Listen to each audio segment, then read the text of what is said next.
Vítajte pri ďalšom dieli podcastu Pivný puls, zhrnutí najdôležitejších noviniek z pivného sveta za minulý týždeň. Dnes začneme hokejovou novinkou. Slovenský hokej má po rokoch opäť zlato.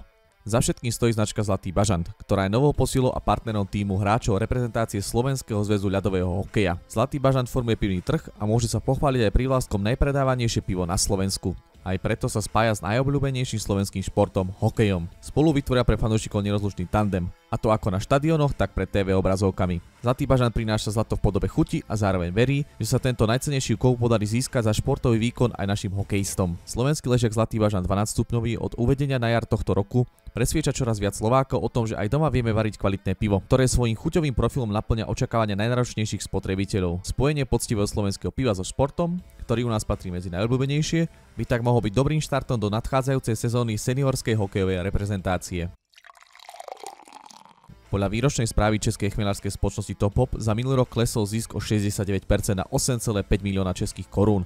Tržby zrástli o 8% na 3,4 milióna českých korún. Dcérske spoločnosti skupiny Top Hop obrávajú viac než 3600 hektárov poľnohospodárskej pôdy, z čoho takmer 550 hektárov tvoria chmelnice. Všetky sú v žateckej chmelárskej oblasti. Podľa spoločnosti obchod komplikuje mimo iného neochota odberateľov akceptovať bezprecedentný nárast výrobných a spracovateľských nákladov. Firmy podľa nej nemajú šancu preniesť aspoň časť nákladov na pivovary, ktoré zároveň vo svojich vyjadreniach veľmi často odôvodňujú zdraženie piva rastom cien surovín, predovšetkým chmelu. Spoločnosť uviedla, že do polovice minulého roku predávala produkciu z rekordného zberu z roku 2021, kedy úroda dosiahla 8300 tón. Naopak minulý rok bola podľa dát Ústredního kontrolního a skúšebního ústavu zemědělského najhoršia úroda za posledných 10 rokov. Zozbieralo sa zhruba 4450 tón chmelu. Remeselný pivovár Galgan z Galanty predstavil pivnú novinku West Coast IPA. Pivo nesie názov Californication. Pivovár o pive napísal: v pive Californication sme spojili niekoľko typických amerických odrôd chmelu, ktoré perfektne odzrkadľujú tento pivný štýl, pričom sme na suché chmelenie prvýkrát využili aj ich kryoverzie. A výsledkom je ešte intenzívnejší chuťový zážitok. Toto pivo je charakteristické oslnivou zlatistou farbou a husto vysokou penou. V chuti a vôni sa spájajú tóny tropického ovocia, citrusov a borovice, ktoré sprevádza jemne sladkastá sladová linka a príjemná horkosť. Stredne plné telo je dosuchšia prekvasené, celkovo má ale toto pivko výraznejšiu iskru. Vyváženosť chmeľovej arómy a sladových tónov s horkosťou vás nenechá veľmi ľahko a nebezpečne zabudnúť, že pivo má 15,5 stupňa a obsah alkoholu 6,6%. Pivovár Nestville aktuálne úradom predložil zámer, ktorého cieľom je zvýšiť kapacitu výroby piva 10-násobne. Pivovár Nestville nájdete v obci Hniezdne v okrese Stará Ľubovňa. Otvorili ho v roku 2019. Jeho majiteľom je rodina Guregovcov, ktorá stojí so spoločnosťou Gas Familia. Tá vyrába destiláty pod značkami Goral, Spiš či Familia. Aktuálna produkcia pivovaru je na úrovni 700 hektolitrov. Po investícii by mala stupnúť minimálne na 7200 hektolitrov piva ročne. Ladislav Gurega pre denník N uviedol, že výška investície dosiahne 2 milióny eur.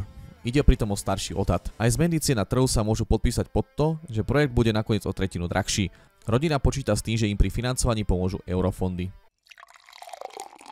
Návštevnosť prehliadkových trás plzeňského Prazdroja vzrástla za tento rok o 30%.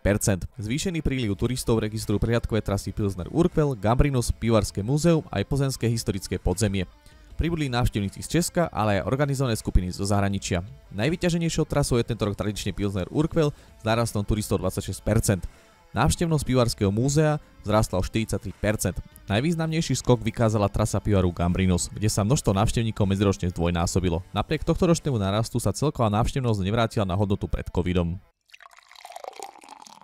Trenčiansky pivovar Lanius predstavil svoj adventný kalendár. Na svojom Facebooku o ňom napísal: predstavujeme vám adventný kalendár, síce bez čokoládok, ale pre zmenu plný piva. Celkom presne 24 rôznych pív. Do 20.11. je cena kalendáru stanovená na 60 eur. Neskôr sa cena vyšplhá na 75 eur.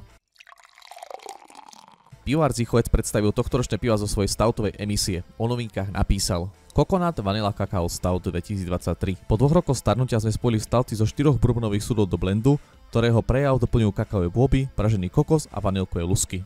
Druhým pivom je Mexicán Hot Chocolate 2023. Je lahodná kombinácia kakaových bôbov, škorice a čili papričiek. Tento barrel aged stout sľubuje bohatú a pikantnú chuťovú paletu. Pivovar Kaltenecker z Rožňavy zaviedol do svojho výrobného procesu novinku. Je ňou automatická linka na čistenie a plnenie pivných súdov. Pivovar sa pre investíciu rozhodol z dôvodu zefektívnenia výroby. Vďaka každoročnému stúpajúcemu predaju piva a časovej úspore pri čistení a plnení súdov. Nová linka vie naplniť 45 súdov za hodinu.